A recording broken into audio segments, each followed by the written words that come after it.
오늘의 말씀 요한복음 18장 28절에서 38절, 누가복음 23장 5절에서 12절까지 말씀입니다. 사람들이 가야바의 집에서 총독 관저로 예수를 끌고 갔다. 때는 이른 아침이었다.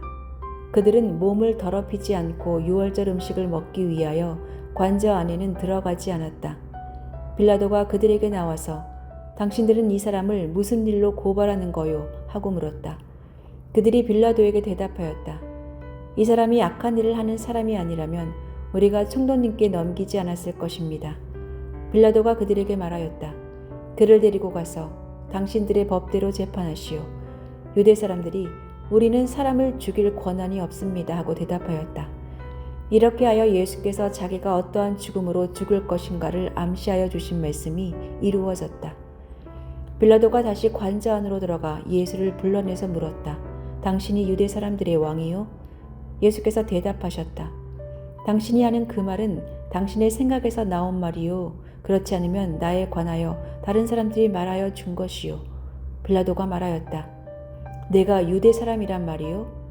당신의 동족과 대제사장들이 당신을 나에게 넘겨주었소. 당신은 무슨 일을 하였소? 예수께서 대답하셨다. 내 나라는 이 세상에 속한 것이 아니요. 나의 나라가 세상에 속한 것이라면 나의 부하들이 싸워서 나를 유대 사람들의 손에 넘어가지 않게 하였을 것이요. 그러나 사실로 내 나라는 이 세상에 속한 것이 아니요. 빌라도가 예수께 물었다. 그러면 당신은 왕이요? 예수께서 대답하셨다.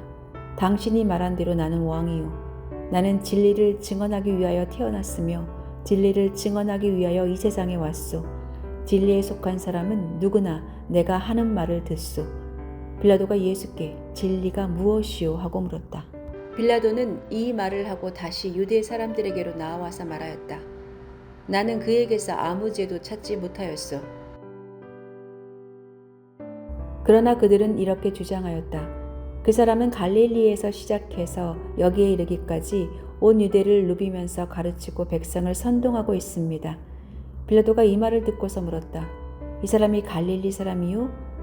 그는 예수가 헤롯의 관할에 속한 것을 알고서 예수를 헤롯에게 보냈는데 마침 그때 헤롯이 예루살렘에 있었다. 헤롯은 예수를 보고 매우 기뻐하였다. 그는 예수의 소문을 들었으므로 오래전부터 예수를 보고자 하였고 또 그는 예수가 어떤 기적을 일으키는 것을 보고 싶어 하였다. 그래서 그는 예수께 여러 말로 물어보았다. 그러나 예수께서는 그에게 아무 대답도 하지 않으셨다. 그런데 대제사장들과 율법학자들이 곁에 서 있다가 예수를 맹렬하게 고발하였다. 헤롯은 자기 호위병들과 함께 예수를 모욕하고 조롱하였다. 그런 다음에 예수에게 화려한 옷을 입혀서 빌라도에게 도로보냈다.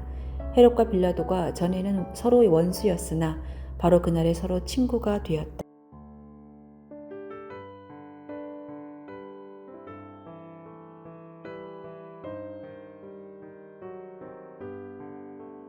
구매한 물건 혹은 계약 관계에 문제가 있어서 상담을 하라고 하거나 전화를 걸었을 때 자기 담당이 아니라며 담당자를 소개해 주는데 서로 다른 사람에게 미루기만 하는 경우가 있습니다. 정말 책임 소재가 불분명한 경우도 있지만 대부분은 아무도 책임을 지려고 하지 않기 때문입니다. 일반적으로 사람들은 좋은 것은 자기가 하려고 하고 부정적인 것은 다른 사람에게 미루는 성향이 있습니다. 더구나 자기들이 하는 일이 불법적이거나 잘못된 것임을 아는 경우에는 더욱 책임지려 하지 않는 경향이 강합니다. 오늘 본문은 이렇게 자기 책임이 아니라고 폭탄 돌리기를 하는 이들의 모습이 기록되어 있습니다. 예수님을 빌라도에게 끌고 간 대제사장의 무리들은 유월절을 위해 부정해지지 않으려고 관정에 들어가지도 않고 총독을 나오게 해서 예수님을 죽이도록 판결을 내려줄 것을 요청합니다. 빌라도는 예수님에게 내가 유대인의 왕이냐라고 물었지만 예수님은 당신을 진리를 증언하기 위해 태어난 왕이라고 답하십니다.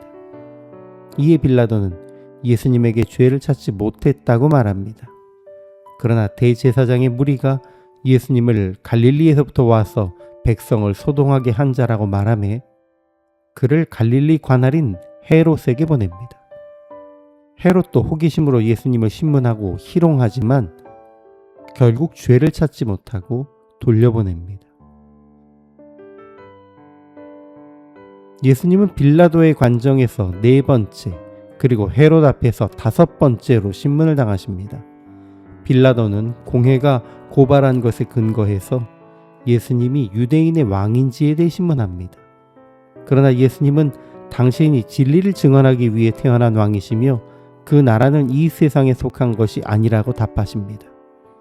결국 빌라도는 예수님의 죄를 찾지 못합니다.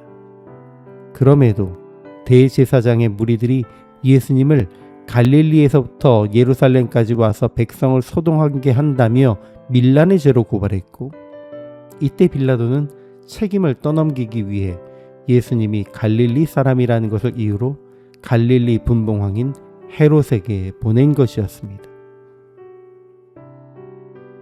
유대인들은 로마의 법을 이유로 들며 로마 총독에게 사형 선고를 요청합니다. 그들은 예수님 앞에 간음하다가 현장에서 잡혀온 여인을 두고 율법을 근거로 고발하고 죽일 것을 종용한 것처럼 스스로의 손에는 피를 묻히지 않으려 하면서 빌라도에게 책임을 떠넘깁니다. 빌라도 역시 예수님이 죽어야 하는 이유를 찾지 못하고 곤란한 판결을 분봉왕 헤롯에게 떠넘기려고 했습니다. 그러나 헤롯도 과거 세례 요한을 죽이면서 겪은 심리적 부담을 반복하지 않으려고 예수님을 희롱만 하고는 돌려보냈습니다. 이렇게 아무도 책임지지 않으려는 상황 속에서 오직 예수님만 당신의 생명을 바쳐 온 인류의 죄값을 치르는 책임을 받아들이셨습니다. 이제 예수님을 따르는 우리는 책임을 회피하지 않고 스스로를 희생하며 책임을 감당하는 삶을 살아야 합니다.